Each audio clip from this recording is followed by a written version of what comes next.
लेकिन मैं ज़रा ज़ीशान रफ़ीक तक साहब की तरफ चलती हूँ। ज़ीशान साहब, आज की जो पहले आपकी तरफ से जो है वो तनकीद का निशाना बनाया जा रहा था, जो जजेस हैं उनको, सुप्रीम कोर्ट के जजेस को तनकीद का निशाना बनाया जा रहा था। आज का जो फैसला आया है, बिलखुसूस प्रैक्टिस एंड प्रोसीजर कमेटी की जो मीटिंग हुई उसके बाद जो फैसला आया है, उसके बाद एक तो पहले बता दीजिए आप फैसले को देख कैसे रहे हैं, वुड यू से कि जो आपकी होप्स थी कि इसमें जो मखसूस नशिस्तों का मामला है उसमें आपकी कोई सुनवाई होगी, वो ज़रा काफ़ी हद तक डैम्पन हो गई हैं, आपकी होप्स जो हैं वो मध्यम हो गई हैं काफ़ी हद तक? जी बिस्मिल्लाहिर्रहमानिर्रहीम, बहुत शुक्रिया डॉक्टर साहब, आपने अपने प्रोग्राम में मदऊ किया। देखिए जी, बिल्कुल ये जो आज का फैसला उन्होंने किया है, ये जो एक हफ़्ता 10 दिन पहले फैसला है मखसूस नशिस्तों वाला, ये उसी की कड़ी है बेसिकली। जो बात पाकिस्तान मुस्लिम लीग नून ये कह रही है मुख्तलिफ मौक़ों के ऊपर कि वो जो फैसला हुआ 10 दिन पहले, उस फैसले में एक पार्टी को आउट ऑफ द वे जाके फेवर की गई। और फिर आप देखें ये चीज़ें क्यों होती हैं। फिर ये हर कुछ अरसे बाद जब पाकिस्तान अपने ट्रैक पे चढ़ने की कोशिश करता है, पाकिस्तान की जो वापस खुशहाली की तरफ चलता है, जब पाकिस्तान में जब नई हुकूमतें आती हैं और उसके बाद एक नया सिस्टम चलने की जब तरफ चलते हैं हम लोग, तो बार बार पाकिस्तान को डीरेल करने की कोशिश की जाती है। 2017 में भी यही हुआ था। आपको मालूम है कि उस वक्त की जुडिशरी ने जो फैसला किया था,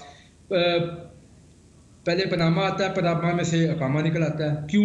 एक शख्स को फेवर करना था, मियां नवाज शरीफ को निकालना था, फिर एक शख्स को लेके आना था, फिर उस शख्स को लेके आए। उस शख्स ने 4 सालों में इस मुल्क का जो हाल किया वो आपके सामने है। फिर आप देखें 2024 के इलेक्शंस होते हैं, एक नई हुकूमत बनती है, लोगों को नई उम्मीद लगती है, चीज़ें बेहतरी की तरफ जानी शुरू होती हैं। फिर जो है ना एक वो हमारी अदालतों की तरफ से ऐसे फैसले आने शुरू हो जाते हैं ताकि हुकूमतों को डीरेल किया जाए।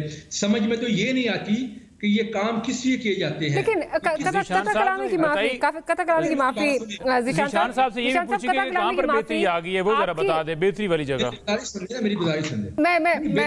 मैं ज़ीशान साहब अगर मुझे ये बता दीजिए, आप लोग तो ये कहते थक नहीं रहे थे इस फैसले के बाद कि जी हमारी हुकूमत को कोई ख़तरा नहीं है, वज़ीर कानून भी ये कहते हैं हमारी हुकूमत को कोई ख़तरा नहीं है, हम ये ज़रूर है कि 2/3 वाला जो काम है वो नहीं हो सकेगा, लेकिन अभी भी हमारे पास मेजॉरिटी जो है वो मौजूद है, तो डीरेल कैसे हो रहे हैं? मतलब ठीक है, और कुछ ऐसी चीज़ें हैं जी। 2015 में उस वक्त की जुडिशरी ने जो सिस्टम शुरू किए थे, जो मामला शुरू किए थे, ये मियां नवाज शरीफ ही थे जो वज़ीर-ए-आज़म होते हुए जाके JAT के सामने पेश होते थे। नहीं, खान साहब भी सुप्रीम कोर्ट ने बुलाया, फौरन गए। होती रही उसके बाद 2 साल जो जिस तरह मामला हुए, और 2017 से पाकिस्तान अपने पांव पे नहीं खड़ा हो रहा। उसके बाद आप ये देखें नवाज शरीफ साहब भाग गए। आज मेरी बात सुनिएगा। आज देखें, आज से 5 माह से जब से हुकूमत आई है, आप IMF का प्रोग्राम फाइनल करने जा रहे हैं, और आप देखें कि दूसरे एंड पे जो ये मेरे भाई बात कर रहे हैं, इन्होंने कब पाकिस्तान को नुकसान पहुंचाने की कोशिश नहीं की। क्या इन्होंने कोशिश नहीं की कि IMF का प्रोग्राम ना हो सके? इससे पहले ये कोशिश करते रहे। नहीं, वो कुछ और चीजें उस पे वो बड़ी वो जरा डिफरेंट नोयत की चीजें हैं, उन पे अगर बात करें बाद में बात करेंगे।